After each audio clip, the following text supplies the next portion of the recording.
এজন্যই জিবরাইল আমিনকে আল্লাহর নবী রহমতের নবী বলেন, কিয়ামতের আগ মুহূর্তে আল্লাহ পাক জমিন যখন একে একে গজব আর গজব দিয়ে আল্লাহ পাক ধ্বংস করে দিবে, তখন আল্লাহ জিবরাইলকে বলবে, জিবরাইল জমিনে নামো, কোরআনের হরফগুলো উঠায় নিয়ে আসো।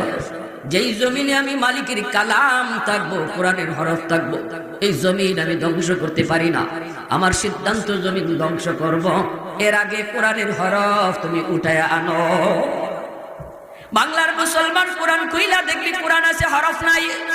ভারতের মুসলমান কোরআন কইলা দেখবে হরফ নাই। পাকিস্তানের মুসলমান কোরআন কইলা দেখবে হরফ নাই। দুনিয়ার মুসলমান যখন কোরআন দেখবে কোরআনের হরফ নেই, পৃষ্ঠা আছে হরফ নেই, তখনই বুঝবা দুনিয়ার হায়াত শেষ, আল্লাহ আর দুনিয়া রাখবে না। এবার তাহলে বলেন, এই জমিনে আমি চেয়ারম্যানে টিকে আছে, আমি মেম্বারে টিকে আছে, আমি দোকানদারের দোকান টিকে আছে, আমি নিজে টিকে